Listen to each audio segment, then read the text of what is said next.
I believe in an America where the separation of church and state is absolute, where no religious body seeks to impose its will, directly or indirectly, upon the general populace.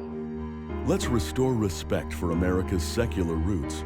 Help the Freedom from Religion Foundation defend the wall of separation between state and church. Join us at ffrf.org. Freedom depends on freethinkers.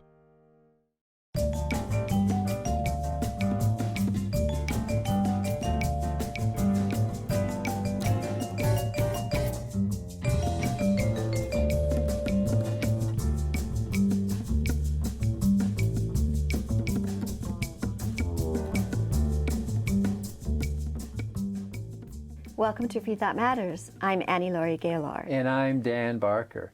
Laurie and I are co-presidents of the Freedom from Religion Foundation, which produces this weekly talk show.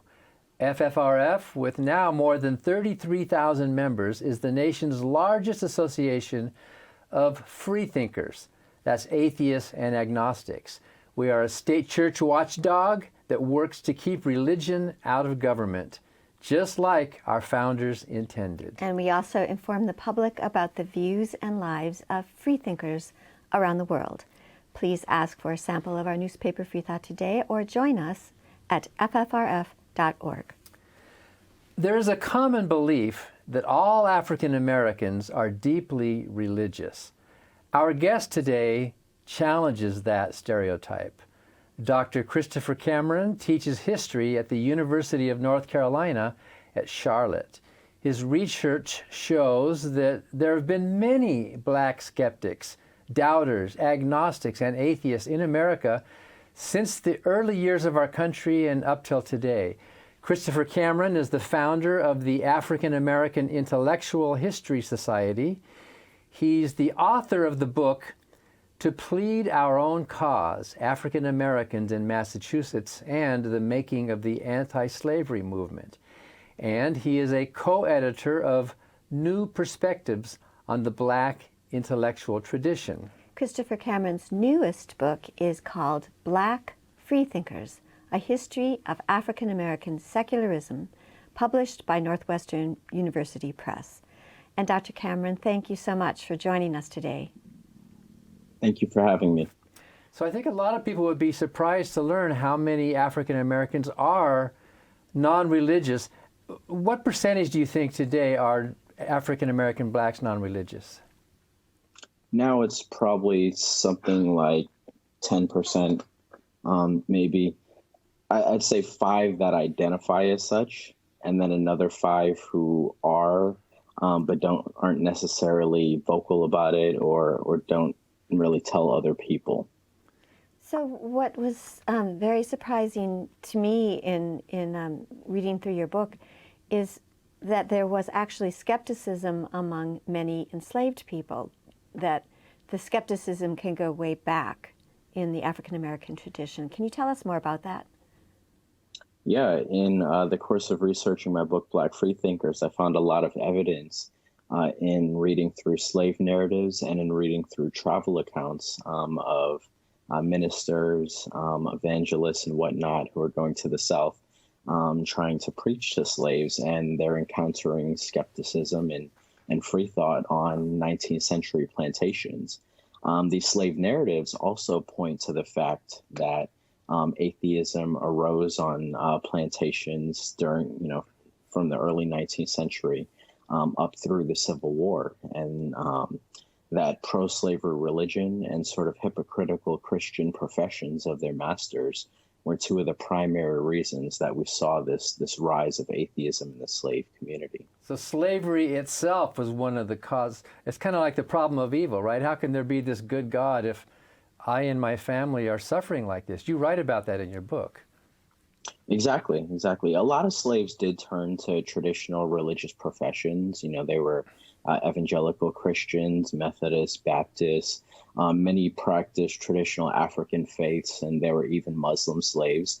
But there were a population of enslaved people who simply could not take that leap of faith and believe that there was a just and benevolent God who was looking out for their interests. And the primary reason was because of the sort of everyday pain and suffering that they experienced in their lives, whether it was brutal physical assaults, whether it was family separations. We know that from the end of the Atlantic slave trade in 1807 to 1865, roughly 1 million slaves were sold from states in the Upper South to new states in the Southwest, right?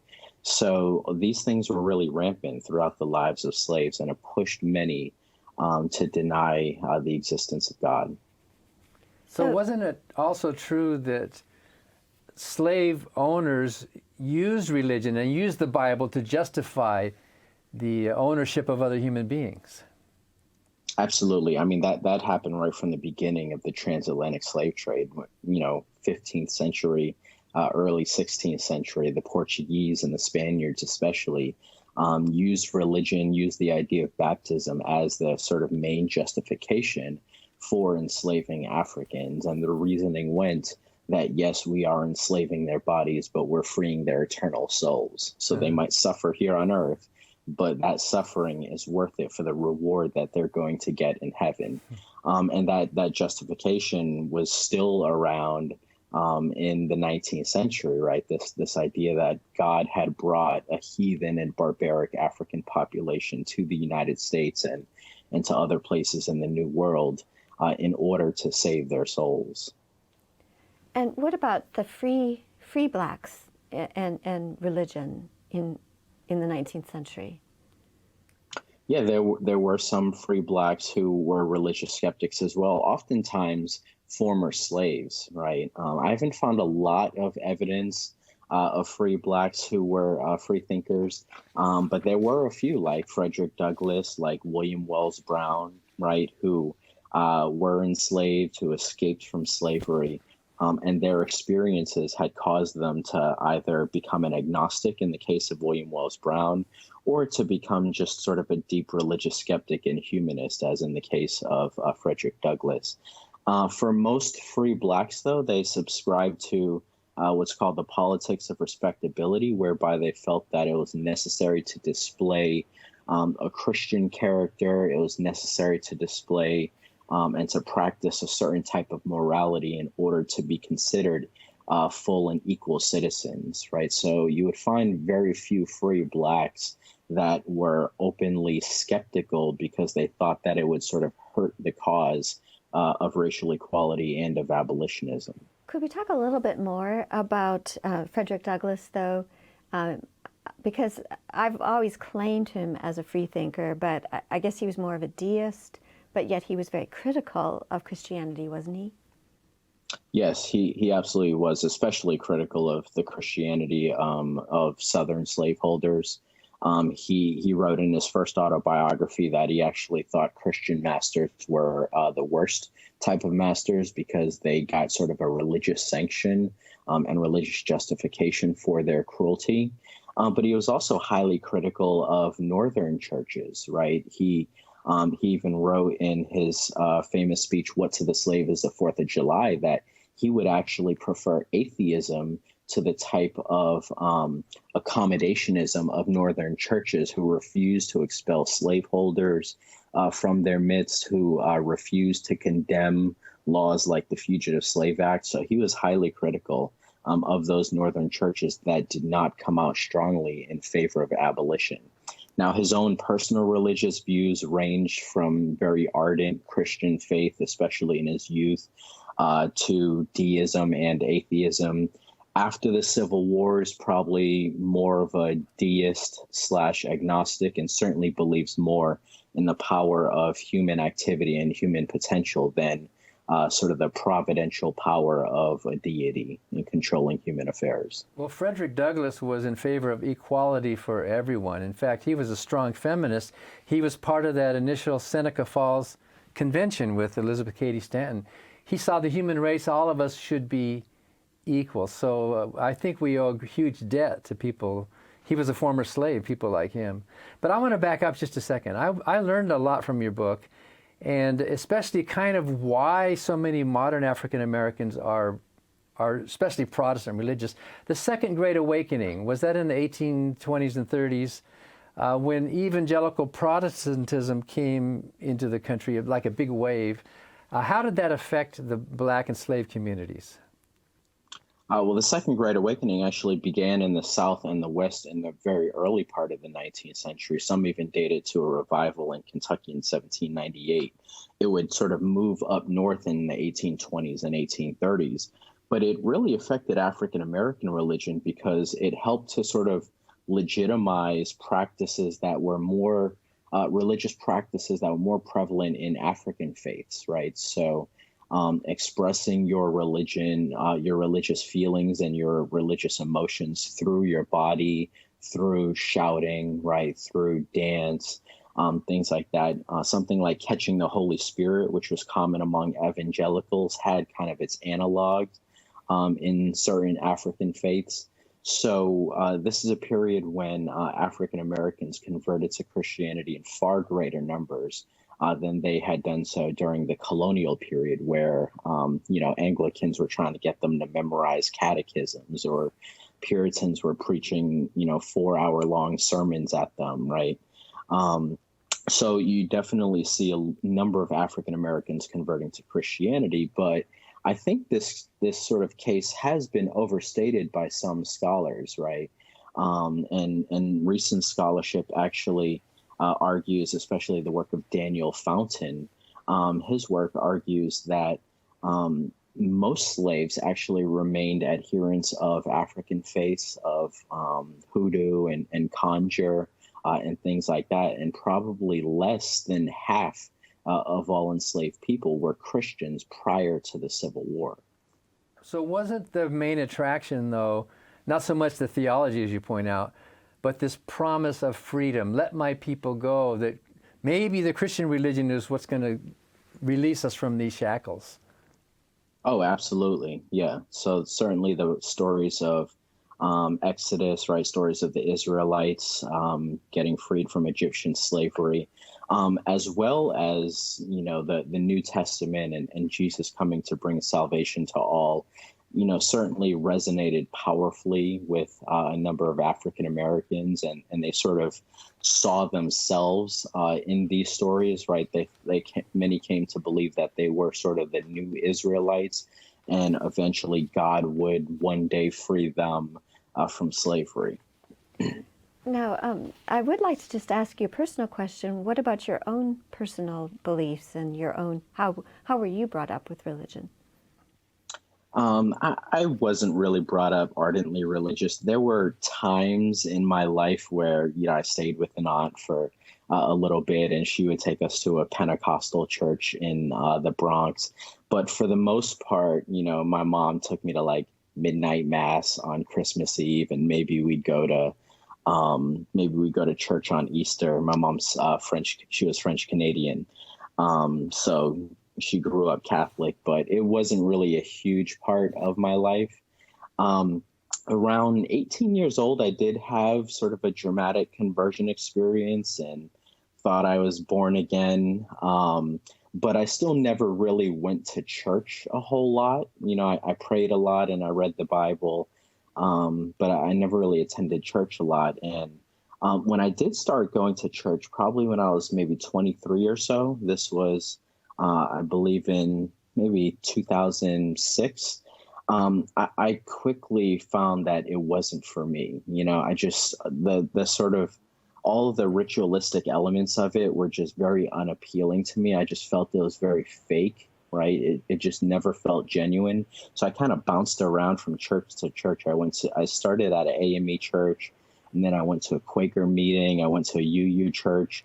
And eventually I just started reading some of the works of, Dawkins and Sam Harris and Christopher Hitchens and others, and really came to believe intellectually around 2009, 2010 that there wasn't a God, and nobody had sufficiently proved that there was. Well, when we're talking with Chris Cameron, who's the author of Black Freethinkers, we're talking about history, but when we come back, I think I want to also ask you, Chris, what turned you on to research about free thought in the Black community? We'll be right back with Freethought Matters.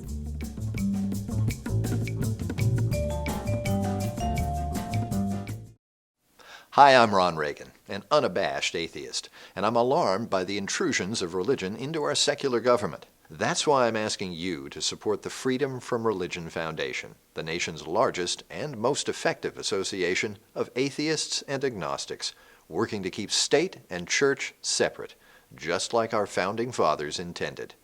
Please support the Freedom from Religion Foundation. Ron Reagan, lifelong atheist, not afraid of burning in hell. My name's Jarvis, and I'm an out-of-the-closet atheist. There are many reasons why I'm an atheist, but I'll start with the crudest explanation. I'm sure many of you have seen Clash of the Titans or The Immortals or 300, these blockbuster films about ancient Greek or Roman religion, which we now call mythology. But back then it wasn't mythology. It was very real for them. They genuinely believed that you had to put a coin in a person's mouth before they were buried so that they could pay for the literal ferry to the afterlife. Just as many people today believe that they should eat crackers and wine on a Sunday, or that God wants women to hide their bodies under black burqas. Every religion that has ever existed, and there are many, have all believed that they were right, that their rituals and rules and beliefs were 100% correct, and they all thought they nailed it. But where are they today? If they're not completely forgotten, they're on the silver screen, amusing us with their sword fights, animal sacrifices, and oracles. The religions of today are the entertainment of tomorrow. Everyone, I hope, is an atheist about Zeus and Apollo, Juno and Poseidon. I just added Jesus and Muhammad to that list. Thank you for watching Freethought Matters. You can find more content by the Freedom from Religion Foundation at our website, ffrf.org. Follow FFRF on Facebook, and you'll get notifications about all of our content, including whenever we go live on FFRF's Ask an Atheist. FFRF is also on YouTube, where all of our programs, including this show and our weekly news bites, are available to watch anytime. Thanks again for watching, and we'll see you on the web.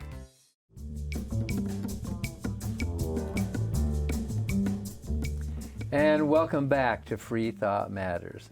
We're continuing our conversation with Dr. Christopher Cameron, author of the book Black Freethinkers.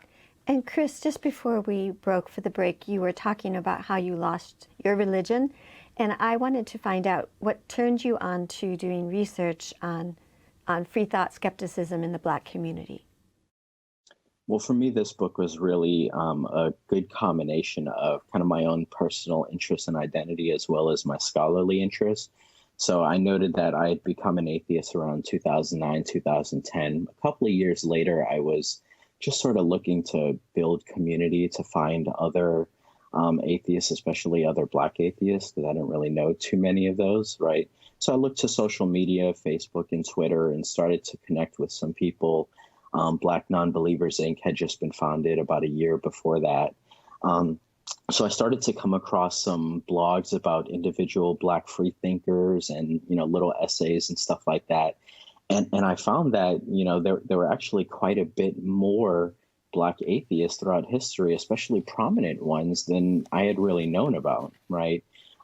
So encountering blog posts on Hubert Harrison or W.E.B. Du Bois or Zora Neale Hurston, it really opened my eyes, and it just got me thinking that there was a lot more here than at least scholars of African American religion had written about. My first book had been on African American religion and Black abolitionism, and I was very familiar with the literature on the subject, and I knew that very few historians, if any, had written about Black atheists and agnostics. So I was sort of looking for a second book project at the time, and just kind of gravitated towards that. Well, we're glad you did. And I think that you cover what you call the free thought conversion narratives with some of these early 20th century Black freethinkers. Yep. Yeah, these are sort of touchstone narratives, right? That I get that phrase from the literary scholar Michael Lackey, and they're actually somewhat similar to conversion narratives, right? So in a conversion narrative, you might have somebody become sort of convicted of the fact that they're a sinner, right? And then they go through this period of sort of torment, and then they eventually convert to Christianity, and they see the light and whatnot. For atheists and for agnostics, it's kind of a similar process, right? Where maybe you'll read something, right? So maybe you have somebody who read Thomas Paine's The Age of Reason, and it challenged everything that they thought they knew. And then all of a sudden they go start reading everything that they can from atheist or agnostic writers. But that also has it also brings up some of the same feelings of kind of torment as, the recognition for Christians that you're a sinner, right? Because these are often people who've been raised religious their entire lives, and now they're reading stuff that goes contrary to their entire worldviews. But then sometimes there's sort of a moment where they're sort of deconverted from Christianity or converted to atheism. One of the interesting things that I found is that oftentimes that moment is when they're supposed to be converting to Christianity. So they might be in an evangelical church, for example, up on the mourner's bench at the front of the church where people would be placed and you would just sort of have to sit there maybe for 5 or 6 hours until you finally saw the light and accepted Jesus as your savior. They're sitting up on the mourner's bench and they're seeing the kind of pageantry of all of it, right? And they're seeing how the minister kind of manipulates the situation, right?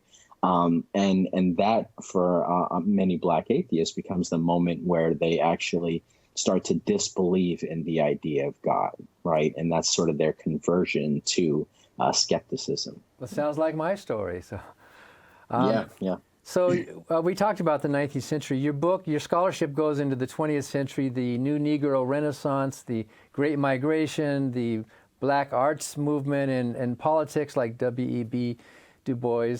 But can you briefly tell us a little bit about Lorraine Hansberry? I mean, you talk about a lot of wonderful authors in that, but Lorraine Hansberry, who wrote The Raisin in the Sun, she was, for me, a pivotal person.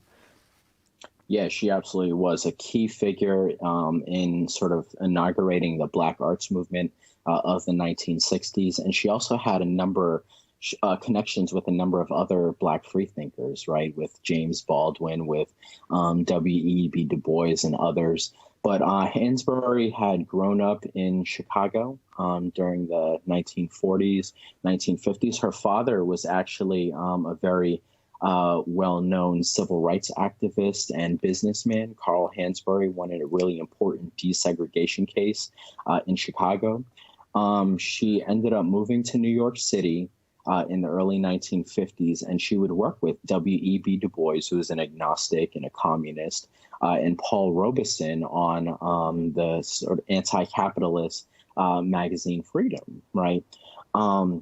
And she's working with them. She's sort of learning from them. Maybe they're talking about their skepticism, and she eventually becomes a skeptic herself, right? And this skepticism is really powerfully expressed in her most well-known play, A Raisin in the Sun, where one of the main characters, Beneatha, who is basically sort of modeled after Hansberry herself, and rejects God, rejects the idea of God, rejects the sort of idea that God has any power over human affairs. And we see some really important themes that kind of reoccur in free thought literature, right? The fact that in rejecting God, Beneatha is also sort of rejecting her community, right? And we see the sort of struggles between Beneatha and her mother is really trying to say, I didn't raise you this way, and you're a good Christian, and how can you do this to me? And so you can see the sort of identity struggles that's really inherent in a lot of Black freethinkers, right? Because it's not just a sort of intellectual or theological exercise, but it's really for many a kind of alienation from your community, and then having to kind of come to grips with the effects of that alienation. And we see that a lot with the essays we have as students of color essay competition, and students today are writing about that a lot.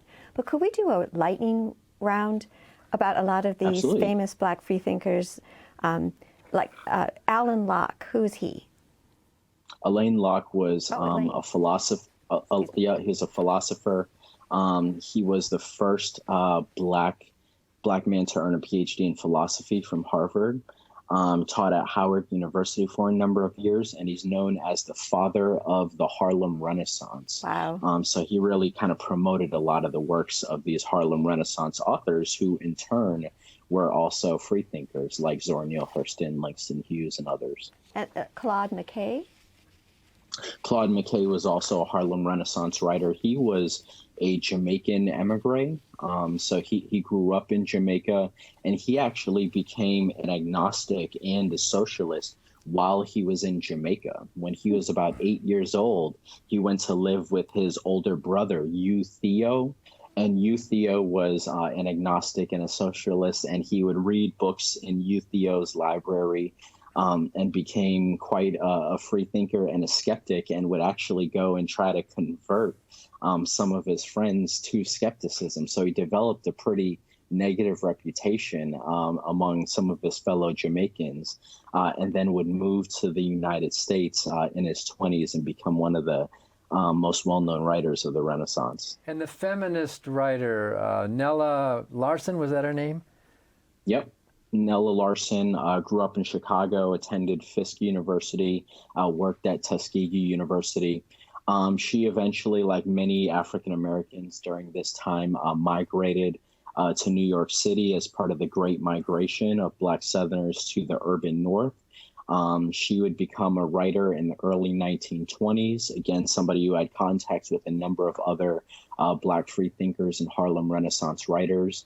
And her 1928 novel, Quicksand, is really significant in the history of Black free thought because it sort of powerfully expresses the ties between free thought and feminism, right? Larson really uses this text as a way to critique the impact of religion and of patriarchy, especially on African American women. Now, we didn't get to talk, of course, about the great Langston Hughes, Richard Wright, or James Baldwin. James Baldwin. But it's all Du Bois. in the book.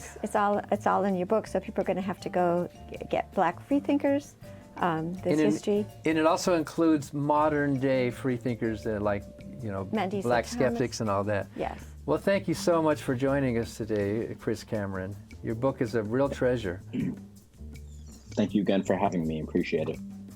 And thank you for watching Freethought Matters. Because free thought matters.